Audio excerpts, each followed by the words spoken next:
मित्रों नमस्कार, मैं अनुज कुमार शुक्ला, दृष्टिकोण क्लासेस लालगंज और न्यू आस्था कोचिंग नरई चौराहा के शिक्षकों द्वारा छात्रों के भविष्य को ध्यान में रखते हुए सीटेट 2020 पाठ्यक्रम के आधार पर ऑनलाइन कक्षाएं प्रारंभ की जा रही हैं और यदि आपको पसंद आए तो सब्सक्राइब और लाइक ज़रूर करिएगा।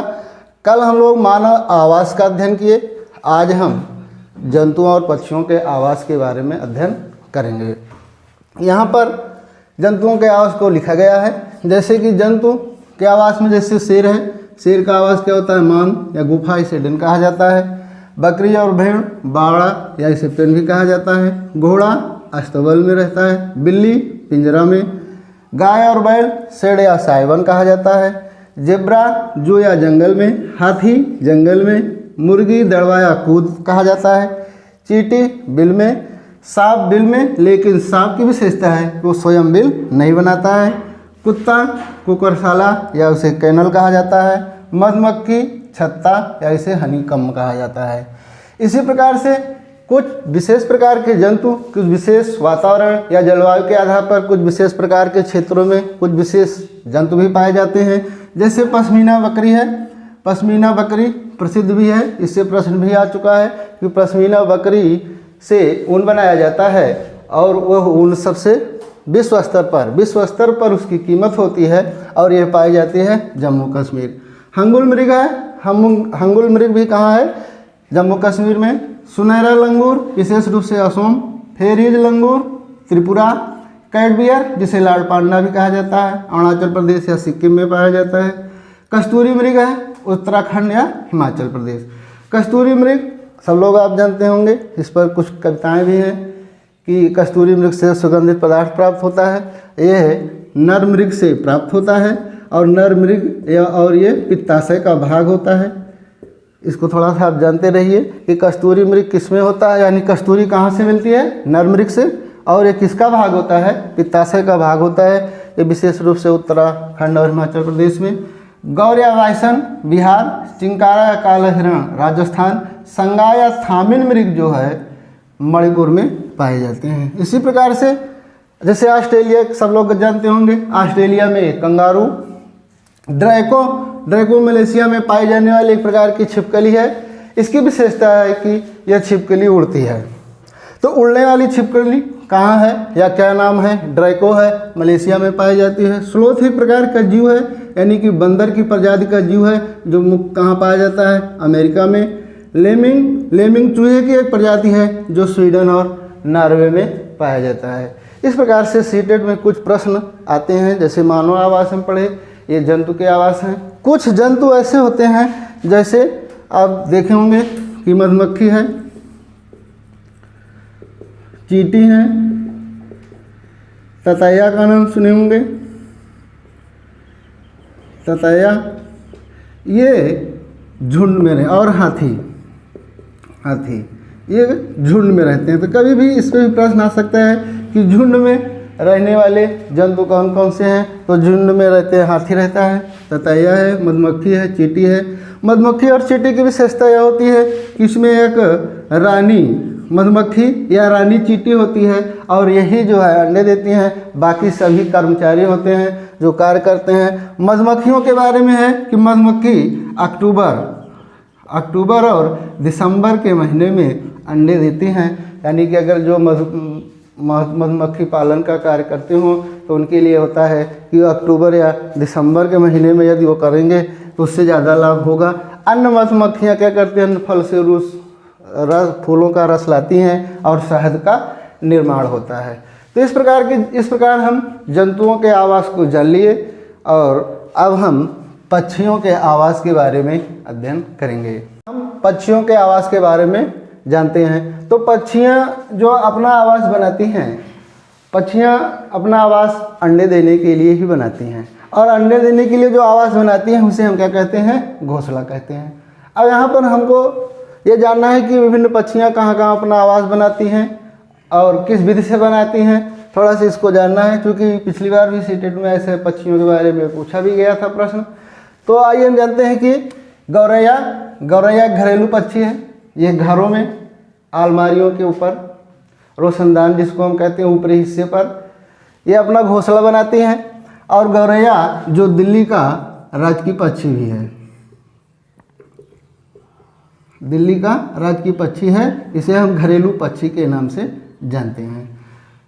कबूतर है, कबूतर पुराने मकानों और खंडहरों में अपना घोंसला बनाते हैं। कलचिड़ी या इंडियन रोमिंग जो गुजरात क्षेत्र में पाए जाते हैं, ये मुख्य रूप से गुजरात क्षेत्र में पाए जाते हैं। ये पत्थरों के बीच में, जैसे एक पत्थर है ये और एक पत्थर ये है, इन पत्थरों के बीच में अपना घोंसला बनाते हैं और वहीं पर अंडे देते हैं। अब आए कोयल। कोयल एक ऐसा पक्षी है जो अपना घोंसला नहीं बनाती, बोलती तो बहुत मीठी है, सुरीली आवाज़ निकालती है, लेकिन अपना घोंसला नहीं बनाती, बल्कि ये कौवे के घोंसले में, कौवा के घोंसले में अपना अंडा देती है। और इसके अंडे को सेने का कार्य भी कौन करता है?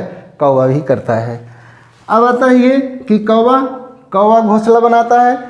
कौवा पेड़ों के ऊपरी डाल पर, यहाँ पर ध्यान रखिएगा कि कौवा पेड़ के ऊपरी डाल पर अपना घोंसला बनाता है और वहीं पर अंडे देते हैं।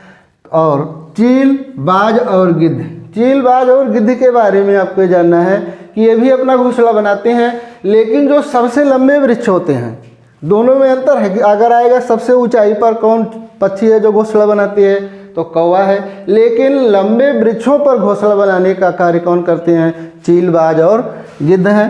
चील, बाज, गिद्ध के बारे में थोड़ा सा और जान लीजिए कि इनकी जो दृष्टि होती है वो मानवों से लगभग 4 गुना अधिक होती है और 4 गुना अधिक ये देख सकते हैं। तो गिद्ध को रडार से भी तुलना की गई है। ऐसा प्रश्न जीएस वगैरह में आ गया है कि किस पक्षी को हम रडार कहते हैं, या रडार की संज्ञा दी गई है गिद्ध को, क्योंकि अधिक ऊंचाई से ये देख लेते हैं।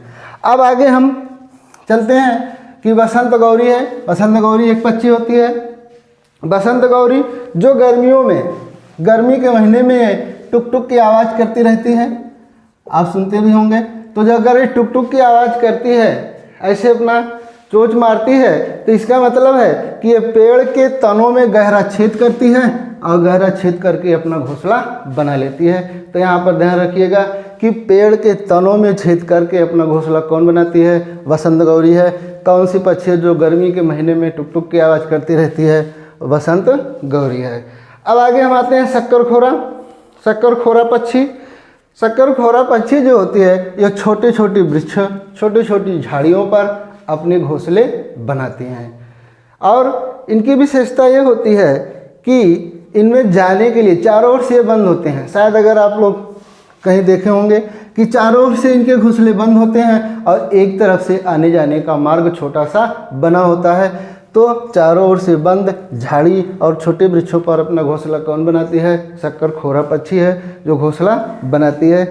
अब यहाँ एक और विशेषता है वीवर पक्षी के बारे में। वीवर पक्षी का नर जो पक्षी होता है वो घोंसला बनाता है और अपनी मादा पक्षी के लिए कई घोंसले बनाता है, और मादा पक्षी उसमें से चुनती है कि कौन घोंसला उसके उपयुक्त है और उसी घोंसले में अपने अंडे देती है। ठीक है, तो ये है पक्षियों के आवास को हम क्या कहते हैं? घोंसला कहते हैं। और विभिन्न पक्षियों के आवास की क्या विशेषता है इसके बारे में आपको बताया गया। और मोर, मोर जो हमारा राष्ट्रीय पक्षी है, ये पूरा पूरा नीला दिखाई देता है और इसकी पूंछ पर पैसे की आकृति बनी होती है। तो इस तरह से भी अब आपसे प्रश्न पूछा जा सकता है, सर से लेकर पैर तक जो नीला ही नीला हो और पूंछ पर जिसके पैसे की आकृति हो, वो कौन सा पक्षी है? वो मोर है। और जो हमारा क्या है? राष्ट्रीय पक्षी भी है। इसके अतिरिक्त हम कुछ अन्य पक्षी के बारे में, जैसे मोनाल है, मोनाल हिमाचल प्रदेश उत्तराखंड है। साइबेरियन क्रेन राजस्थान, घाना पक्षी बिहार में पाया जाता है। ग्रेट इंडियन बस्टर्ड जिसे गोदावड़ भी कहते हैं, राजस्थान पश्चिमी घाट क्षेत्र में पाई जाती हैं। फागता तमिलनाडु राजकीय पक्षी भी है। हरियर त्रिपुरा, त्रिपुरा का राजकीय पक्षी है। Kiwi New Zealand. टर्न टुंडा प्रदेश। और कैसोवरी एक पक्षी है विश्व में जो न्यूगिनी क्षेत्र में पाई जाती है। ये सबसे अधिक खतरनाक पक्षी अगर आता है कि विश्व में कौन सी है, तो वो है कैसोवरी है। इसके अतिरिक्त सबसे बड़ी पक्षी ऑस्ट्रिच, या जिसे हम कहते हैं शुतुरमुर्ग कहते हैं। शुतुरमुर्ग की एक विशेषता है कि शुतुरमुर्ग की जो आंखें होती हैं उसके मस्तिष्क से बड़ी होती हैं। अब सबसे छोटी पक्षी हमिंग बर्ड है, हमिंग बर्ड, इसको आप जानते होंगे, अगर नहीं जान रहे तो जान लीजिए कि शुतुरमुर्ग की जो आंखें होती हैं दोनों, उसकी मस्तिष्क से क्या होती हैं, बड़ी होती हैं। अब कुछ पक्षियों की विशेषता में आप देखते हैं हम आगे कि पक्षियों की विशेषता यह होती है कि सभी पक्षियों के 2 आंखें होती हैं, सिर पर 2 आंखें होती हैं, एक साथ वो देख सकते हैं, अगल बगल की चीज़ों भी देख लेते हैं। लेकिन ज़्यादातर पक्षियों की जो आंखें होती हैं उनकी पुतलियाँ इधर उधर नहीं होती हैं, इसलिए अगल बगल की वस्तुओं को देखने के लिए वो अपने सर को घुमाया करती हैं, अपने सर को इधर उधर घुमाती रहती हैं। और इसी से पिछली बार प्रश्न भी आया था कि सबसे अधिक अपना सर को कौन घुमाता है। तो सर घुमाने का कारण आप जान लीजिए, क्योंकि इनकी सभी ज़्यादातर पक्षियों की पुतलियाँ डोलती नहीं हैं, इसलिए वो ऐसे अगल बगल की चीज़ों को देखने के लिए अपने सर को घुमाया करती हैं। और दूसरी चीज़, जैसे गौरैया है, अन्य जो पक्षियां हैं ये ज़्यादातर क्या करती हैं, समूह में, जैसे फाख्ता है, गौरैया है, ये समूह में रहकर घोंसला बनाती हैं। और इसमें विशेष एक बीवर है जिसका नर पक्षी क्या करता है, घोंसला बनाता है। यही है पक्षियों के आवास और कुछ विशेष पक्षियाँ जो विभिन्न क्षेत्रों में पाई जाती हैं। यहाँ पर आप ध्यान रखिएगा कि सबसे ऊंचे वृक्षों पर बनाते हैं चीलबाज और गिद्ध, और पेड़ की ऊंची डाली पर कौन घोंसला बनाता है, कौवा है। ठीक है मित्रों, धन्यवाद।